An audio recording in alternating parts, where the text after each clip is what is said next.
വിഴിഞ്ഞം രാജ്യാന്തര തുറമുഖത്തിന്റെ വയബിലിറ്റി ഗ്യാപ് ഫണ്ട് വിഷയം, ഈ വിവാദത്തിൽ ന്യായം, നീതി എന്നിവ കേരളത്തിന്റെ പക്ഷത്താണെന്നും കേരള സർക്കാരിന്റെ പക്ഷത്താണെന്നും കേന്ദ്രം കാണിക്കുന്നത് വളരെ ക്രൂരമായ വിവേചനമാണെന്നുള്ളൊരു പൊതുധാരണ കഴിഞ്ഞ ദിവസങ്ങളിൽ രൂപപ്പെട്ടു വന്നിട്ടുണ്ട്.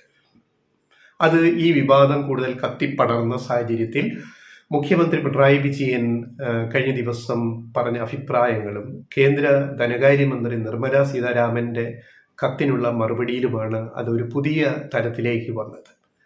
ഇതോടുകൂടി ചില മാധ്യമങ്ങൾ ഇതുവരെ കേന്ദ്ര സർക്കാരിനെ പിന്തുണയ്ക്കുകയും വിഴിഞ്ഞത്തിന്റെ വിഷയത്തിൽ കേരള സർക്കാരിനെ, പിണറായി സർക്കാരിനെ വിമർശിക്കുകയും ചെയ്തു വന്ന പല മാധ്യമങ്ങളും, അതിൽ ചിലത് കളം മാറ്റി ചവിട്ടി കേരളം പറയുന്നത് ന്യായമാണെന്ന് ഇപ്പോൾ ചിന്തിച്ചു തുടങ്ങിയിരിക്കുന്നു. അത്തരം റിപ്പോർട്ടുകൾ കൊടുത്തു തുടങ്ങിയിരിക്കുന്നു. നല്ല കാര്യം. പക്ഷെ അങ്ങനെ പെട്ടെന്ന് നിലപാട് മാറ്റം വന്നത് അവർ സ്വയമേവ ചെയ്തതാണെന്ന് നമ്മൾ കരുതുന്നില്ല. സാഹചര്യങ്ങളിൽ ചർച്ചകളുടെ ഗതിവിഗതി നോക്കുമ്പോൾ കേരളം പറയുന്നതിൽ സത്യമുണ്ടോ, ന്യായമുണ്ടോ എന്ന് വന്നപ്പോഴാണ് നിലപാട് മാറ്റം ഉണ്ടായത്.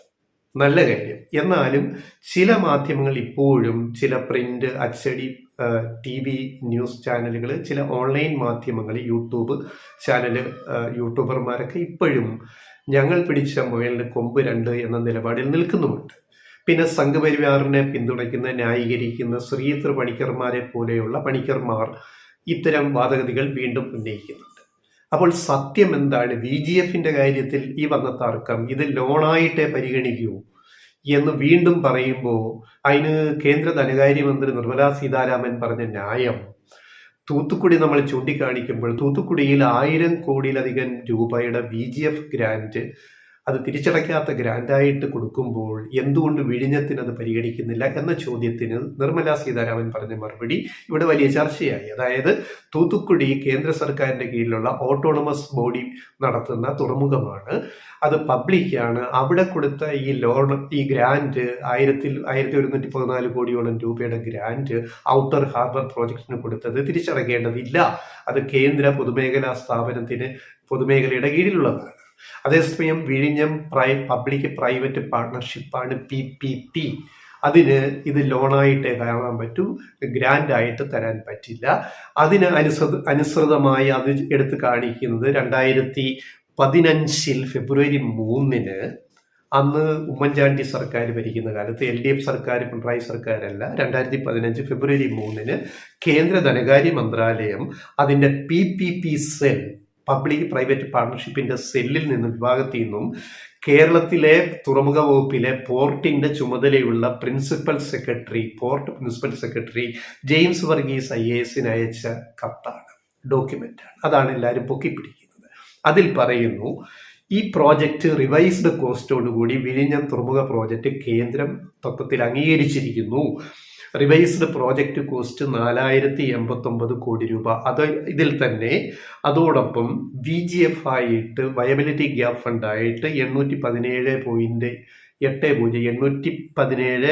കോടി 80 ലക്ഷം രൂപ കേന്ദ്രം തരുന്നു. അത് തിരിച്ചടയ്ക്കേണ്ടതാണ്. അത് നെറ്റ് പ്രസന്റ് വാല്യൂ, വരുമാനം കിട്ടിത്തുടങ്ങുന്ന നാൾ മുതൽ നെറ്റ് പ്രസന്റ് വാല്യൂ ആയിട്ട് അതേ അടിസ്ഥാനത്തിൽ ലാഭത്തിന്റെ 20% കേന്ദ്രത്തിന് അടച്ചുകൊണ്ടിരിക്കണം എന്നതിൽ പറയുന്നുണ്ട്.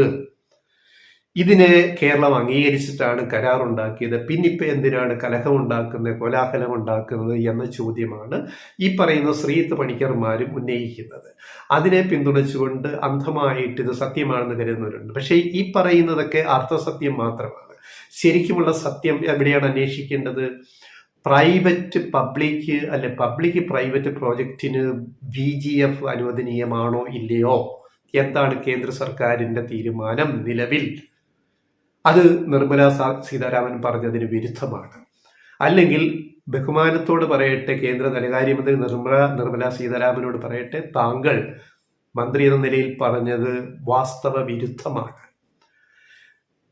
പബ്ലിക് മേഖലയിൽ മാത്രമല്ല, പ്രൈവറ്റ് പബ്ലിക് പാർട്ണർഷിപ്പിലും VGF ഗ്രാൻഡായിട്ട് കൊടുക്കാനുള്ള തീരുമാനം, നിയമം കേന്ദ്ര സർക്കാർ ഉണ്ടാക്കി വെച്ചിട്ട് എത്രയോ വർഷങ്ങളായി.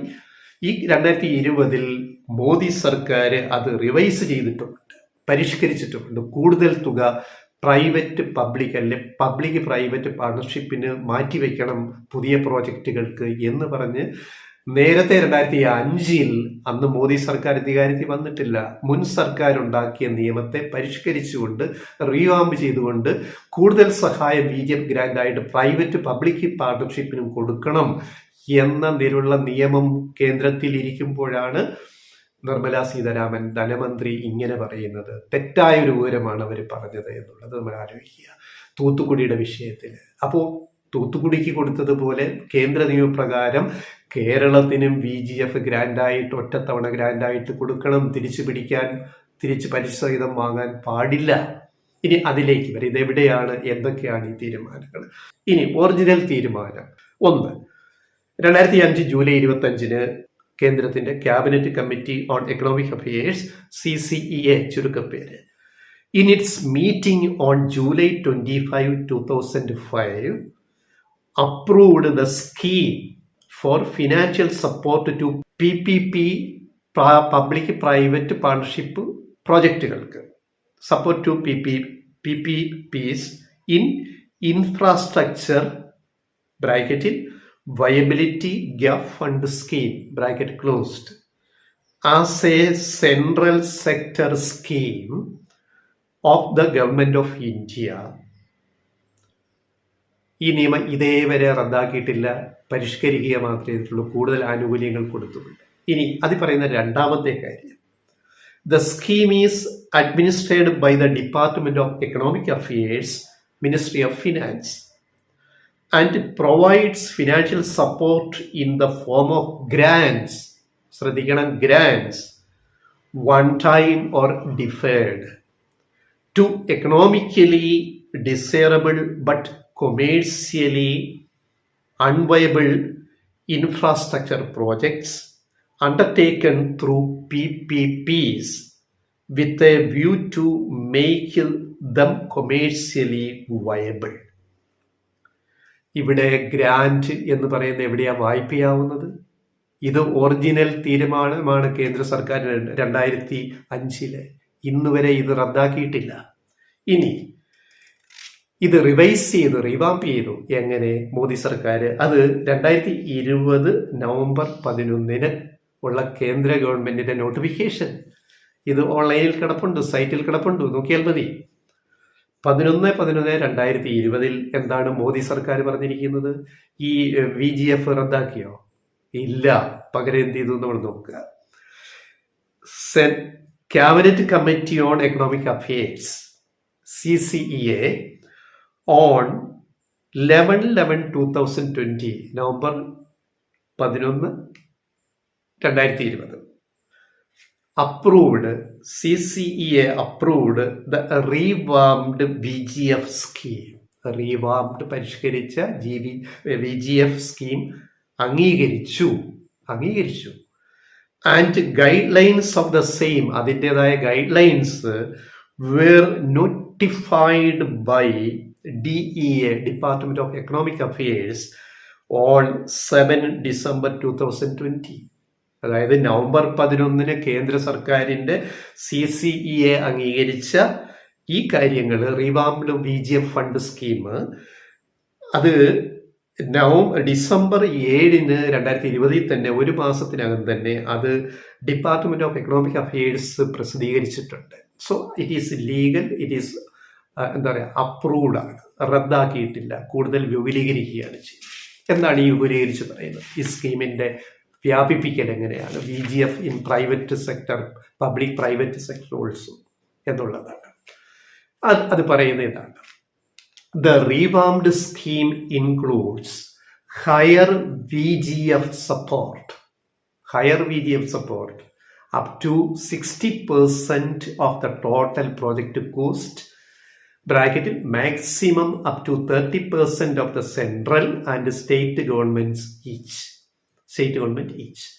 for the social sectors like എന്തൊക്കെയാണ്?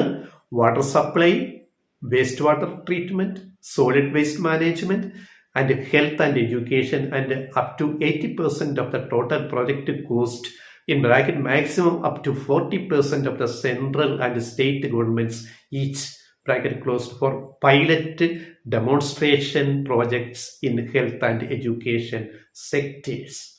For other sector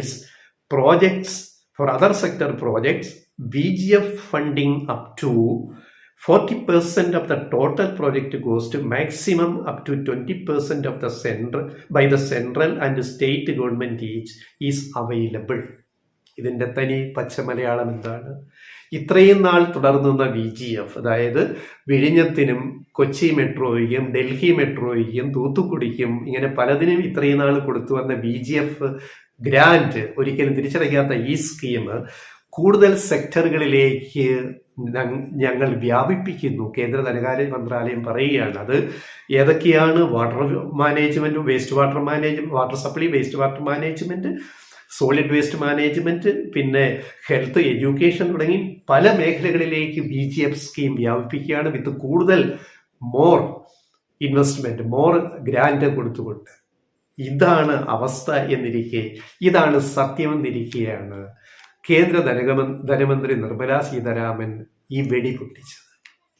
എല്ലാ ബഹുമാനവും നിലനിർത്തി പറയട്ടെ കേന്ദ്ര ധനകാര്യമന്ത്രിയോട്, എന്താണിത്? നിങ്ങളുടെ ഗവൺമെന്റ് എടുത്ത പരിഷ്കരിച്ച ഒരു തീരുമാനത്തിനെതിരെ തന്നെ നിങ്ങൾ സംസാരിക്കുന്നു. അതുകൊണ്ട് ഏറ്റവും മാന്യമായിട്ട് ചെയ്യാവുന്ന കേന്ദ്ര ഗവൺമെന്റിന് ഈ VGF ഫണ്ടിങ് 817 കോടി 80 ലക്ഷം രൂപ കേരളത്തിന് എഴുതി ഗ്രാൻഡായിട്ട് കൊടുക്കുക. മാത്രമല്ല, ഈ ഇന്ത്യയിലെ ആദ്യത്തെ ട്രാൻസ്ഷിപ്മെന്റ് പോർട്ടാണ് വിഴിഞ്ഞം. ഇത്രയും കാലമായിട്ട് കേന്ദ്ര സർക്കാരിന് എന്തുകൊണ്ടൊരു ട്രാൻസ്ഷിപ്മെന്റ് പോർട്ട് ഇന്ത്യയിൽ ഉണ്ടാക്കാൻ കഴിഞ്ഞില്ല? ചൈനയിൽ എത്രയോ പോർട്ടുകളുണ്ട്, ബിഗ് പോർട്ടുകൾ, വലിയ മദർ പോർട്ടുകൾ. ഇന്ത്യയിൽ എന്തുകൊണ്ടൊരു മദർ പോർട്ട് ഇതുവരെ ഉണ്ടായില്ല? ആദ്യം വിഴിഞ്ഞത്തുണ്ടാക്കിയ സ്റ്റേറ്റ് ഗവൺമെന്റിനെ അഭിനന്ദിക്കുക വേണ്ടത്. അദാനി ഗ്രൂപ്പുമായിട്ടുണ്ടാക്കിയ കരാർ പ്രകാരം അത് പൂർത്തിയാക്കി ഈ വർഷം തന്നെ ഇത് പൊന്മുട്ടയിടുന്ന താറാവാണ്. കേരളത്തെക്കാൾ കൂടുതൽ പൊന്മുട്ടയിടുന്ന താറാവായിട്ട് നിൽക്കുന്നത് കേന്ദ്രത്തിനാണ്. ഇപ്പൊ ഈ ട്രയൽ റണ്ണിന്റെ മാത്രം കണക്ക്, ട്രയൽ റൺ കഴിഞ്ഞിപ്പോൾ വാണിജ്യ അടിസ്ഥാനത്തിൽ തുറമുഖം പ്രവർത്തിക്കുന്നു December 3 മുതൽ. ഈ ട്രയൽ പീരീഡിൽ തന്നെ വന്ന, അതും കഴിഞ്ഞ് ഇപ്പൊ ഈ വന്ന ദിവസങ്ങളുടെ കൂട്ടുമ്പോൾ 79ഓളം കപ്പലുകൾ, മദർ ഷിപ്പുകൾ, ഫീഡർ ഷിപ്പുകളും വന്നിട്ട് 1.5 ലക്ഷത്തോളം കണ്ടെയ്നർ കൈകാര്യം ചെയ്ത വകയിൽ ഏതാണ്ട് ഒരു വെസൽ, ഒരു ഷിപ്പ് വന്നു പോകുമ്പോൾ തന്നെ ഒരു കണ്ടെയ്നർ വെച്ച് $100. ഒരു കണ്ടെയ്നർ കൈകാര്യം ചെയ്യുമ്പോൾ $100 വരുമാനം, നികുതി ഇനത്തിൽ കിട്ടുന്ന വരുമാനം. ഈ വരുമാനം കേരളവും കേന്ദ്രവും അതുപോലെ മറ്റ് സംസ്ഥാനങ്ങളും പങ്കിടുന്നുണ്ട്. അതിന്റെ കണക്ക് പറയാം. അങ്ങനെ കണ്ടെയ്നർ ഇനത്തിൽ തന്നെ ഒരു കണ്ടെയ്നറിന് $100 വെച്ച് ഇത് തന്നെ 120 കോടിയോളം രൂപ നികുതിയായിട്ട് കിട്ടിയിട്ടുണ്ട്. മുഖ്യമന്ത്രി പിണറായി വിജയൻ പറഞ്ഞ 6000 കോടി രൂപ GST ഇനത്തിൽ ഇതിനകം കിട്ടും, ഈ ഒരു വർഷത്തിനുള്ളിൽ കിട്ടുമ്പോൾ ഈ പറയുന്ന 817 കോടി രൂപയുടെ കണക്ക് പറഞ്ഞിട്ട് കേരളത്തെ ശ്വാസം മുട്ടിക്കുന്ന എന്തിനാണ് എന്ന ചോദ്യം. അപ്പോൾ കേരളത്തെക്കാൾ കൂടുതൽ വരുമാനം കേന്ദ്രത്തിന് കിട്ടുന്ന ഒരു പ്രോജക്റ്റ് കേന്ദ്രം കൂടുതൽ ഇങ്ങോട്ട് തന്നെ സഹായിക്കുകയല്ല വേണ്ടേ, ഒരു അഭിനന്ദനത്തിന്റെ വാക്ക് പറയണ്ട. അതിനു പകരം വിഴിഞ്ഞം എന്ന് പറയുന്ന ഒരു തരം വിരോധത്തോട്, ശത്രുതയോട് അതേപ്പറ്റി സംസാരിക്കുകയും തൂത്തുക്കുടിയെ ചേർത്ത് പിടിക്കുകയും ചെയ്യുന്ന ധനമന്ത്രി, അവർ തമിഴാണെങ്കിൽ പോലും അങ്ങനെ ഒരു നിലപാട് സ്വീകരിക്കുന്നത് ശരിയാണ്. ശ്രീത്ത് പണിക്കർമാർ പറയുന്ന ഒരൊറ്റ കണക്ക് ഡോക്യുമെന്റ് വെച്ചിട്ട് ഇതിനെ വ്യാഖ്യാനിക്കാൻ പാടില്ല. സത്യം ഇതാണ്. മാത്രമല്ല, ഉമ്മൻചാണ്ടി സർക്കാർ ഉണ്ടാക്കിയ ഈ ആദ്യത്തെ കരാറിൽ അവിടെ നെറ്റ് പ്രസന്റ് വാല്യൂവിൽ ഈ ഗ്രാന്റിന് പകരം അത് ലോണാക്കി VGF തിരിച്ചടയ്ക്കണമെന്ന് പറയുന്ന ആ ഡോക്യുമെന്റ് തന്നെ തിരുത്തണമെന്ന് ആവശ്യപ്പെട്ട് പിണറായി സർക്കാർ പലതവണ കേന്ദ്രത്തിൽ ശ്രദ്ധയിൽപ്പെടുത്തുകയും കേരളത്തിന്റെ ചീഫ് സെക്രട്ടറി തന്നെ കേന്ദ്രത്തിൽ സർക്കാരുമായി ബന്ധപ്പെട്ട് ഇത് മാറ്റാനുള്ള ധാരണയിൽ എത്തിക്കുകയും ചെയ്തതിനു ശേഷമാണ് വീണ്ടും ഇത് ലോണാക്കിയിരിക്കുന്നത്. കേന്ദ്ര സർക്കാരിനെതിരെ ഈ നീക്കം നടത്തുകയും കേരള സർക്കാർ, പിണറായി സർക്കാർ ശ്രമിക്കുകയും ചെയ്തിട്ടും അവസാനം വീണ്ടും കേന്ദ്രമാണ് നിഷേധാത്മകമായി തീരുമാനമെടുത്തിരിക്കുന്നത്. ഇതിനെപ്പറ്റി എന്താ ശ്രീത്ത് പണിക്കർമാർക്ക് പറയാനുള്ളത്, ഇവിടുത്തെ സംഘപരിവാറിന് പറയാനുള്ളത്? വസ്തുതകൾ ഇതാണ്. ഒരു ഡോക്യുമെന്റ് മാത്രം വെച്ചിട്ട് അതിനു മുമ്പ് കേന്ദ്ര ഗവൺമെന്റ് എടുത്ത തീരുമാനങ്ങൾ പറയാതിരിക്കുക, അതിനുശേഷം നരേന്ദ്രമോദി സർക്കാർ 2020 നവംബറിൽ എടുത്ത തീരുമാനം പറയുക, VGF പ്രൈവറ്റിന് ബാധകമാണ്, പബ്ലിക് പ്രൈവറ്റ് പാർട്ണർഷിപ്പിലെല്ലാം ബാധകമാണ് എന്ന സത്യം ഇവിടെ നിലനിൽക്കെ എന്താണ് ഈ പറയുന്നതിന്റെ അടിസ്ഥാനം? ഇതാണ് ചോദ്യം, പ്രധാന ചോദ്യം. ഇതിനാണ് ഉത്തരം വേണ്ടത്.